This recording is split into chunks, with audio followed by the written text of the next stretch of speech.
In South Vietnam during the 1970s, hundreds of babies were born with disabilities and birth defects. The culprit of this was the extremely toxic herbicide that had been sprayed only a couple years before. In the Vietnam War, the Viet Cong heavily used the dense jungles to hide soldiers and move supplies. To combat this, the U.S. Army started Operation Ranch Hand. This program sprayed tons of herbicides all over Vietnam and especially along the Ho Chi Minh Trail. While there are many herbicides, Agent Orange was used the most. Agent Orange was used in the Vietnam War from 1962 to 1971. Roughly 336 kilograms were spread over 16% of Vietnam's total land and 4.8 million Vietnamese people. Agent Orange is a type of herbicide called dioxin. Dioxins are carcinogenic to people even at small amounts like 3 parts per million. Though during the Vietnam War, the Agent Orange that was sprayed had 13 parts per million. This is at least 23 times stronger than what would normally be used. The spreadings of Agent Orange caused serious health complications in both the Vietnamese people who were sprayed, but also the U.S. veterans that handled the herbicide. Even though Agent Orange had been equally toxic to both veterans and the Vietnamese, one group has received lots of help while the other has not. Agent Orange has caused a lot of expensive problems, like fixing the environment and helping families affected by the exposure. But neither of these issues are cheap or simple. Lots of resources and money are needed to help combat the lasting issues that Agent Orange brought.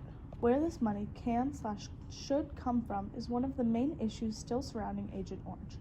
As Dr. Michael Palmer, a lecturer in economics at the Australian National University, lays out in his article, many different groups of people have tried to help. One of those groups is Vietnam itself. The government of Vietnam gives out disability payments of about $5 to families with adults and children who have disabilities caused by the herbicide. They've also set up places called peace villages where people can go for medical aid and rehabilitation. International organizations like the Red Cross have also given aid to the Vietnamese, mainly through money. The Vietnamese themselves have tried to gain aid through America's justice system. Palmer describes that in January 2004, the Vietnamese Association for Victims of Agent Orange filed a suit against many of the companies that manufactured the herbicides used in the Vietnam War. Their first argument was that the companies knew about the dangerous effects of the herbicide but had not made the U.S. government aware. This argument was refuted by the government under the basis that they knew the herbicide was dangerous when they bought it. Their second argument was that it broke international laws of war. This argument was also refuted because of many loopholes in the timing of when the U.S. signed the international laws and when the herbicide was actually sprayed. Those loopholes made the U.S. not guilty for spreading Agent Orange during the war. The court case was decided in favor of the herbicide companies and didn't give the Vietnamese any benefits except for publicity. Whether the United States should have a responsibility to aid the Vietnamese is a highly debated topic and one with a lot of history. The Vietnam War was ended by the Paris Agreement in 1973. The agreement said that if Vietnam helped the U.S. look for soldiers who were missing or dead, the U.S. would provide aid to Vietnam. This agreement ended up being one-sided, though, because the U.S. has never given those reparations. Until 1995, the U.S. used the excuse that Vietnam hadn't put in enough effort into finding U.S. soldiers to warrant the U.S. giving their reparations. In 1995, though, the United States put out a statement saying that all claims for reparations by Vietnam had been dropped. Palmer says that, quote, "A rising importance has been attached to foreign economic policy and international economic integration in Vietnam. This means that Vietnam is placing importance in participating in the global economy. The U.S. has unintentionally used that goal to get Vietnam to drop their claims to reparations because of its control over international politics." So if Vietnam pressed the issue of reparations, the U.S. could place them under an embargo, effectively closing off the country from the global economy. Palmer argues that all of this history between the two countries has led to an amiable but one-sided relationship.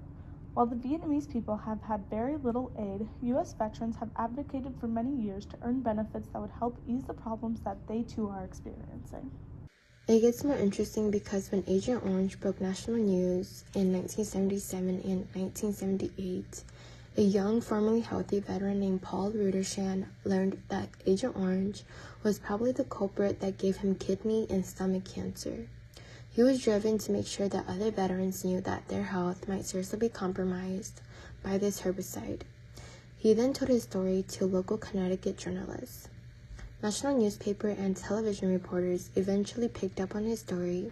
Suddenly, Paul had at least a list of 1,000 veterans who called him and believed that their health problems were due to the exposure of Agent Orange. Paul founded Agent Orange Victims International and started planning a lawsuit against the chemical companies that had produced the herbicide. With that, it led to the veterans taking actions into their own hands because in 1977, it called for the U.S. veterans to create this movement where they went and advocated that the Veterans Administration to take seriously of their complaints about Agent Orange. Sadly, though, he did pass in 1978, assuming from kidney and stomach cancer. Veterans' bodies were harmed with this Agent Orange. Some effects were that the male sperm has been contaminated with the herbicide, which caused infertility, miscarriages, birth defects, and cognitive disabilities. As fathers, they blame themselves for their children's malformation. In the article, My Daughter Was Genetically Drafted with Me by Leslie Regan, the veterans argued that not only had their children been disabled because of their wartime service, but that they had literally gone to war in their fathers' bodies.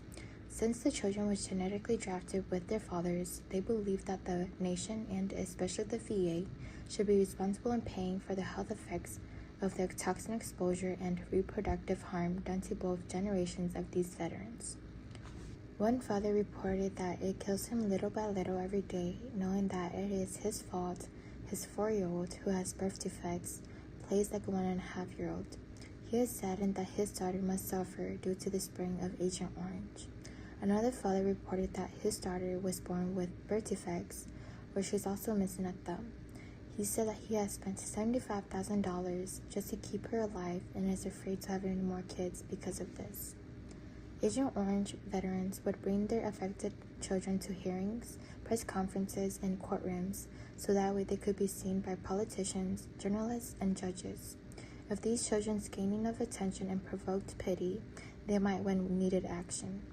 This class action lawsuit was what Paul was trying to accomplish before he had passed, which was a lawsuit against Dow, Monsanto, and other chemical companies that produce Agent Orange for the U.S. military. PACT Act was something positive that came out of this Agent Orange.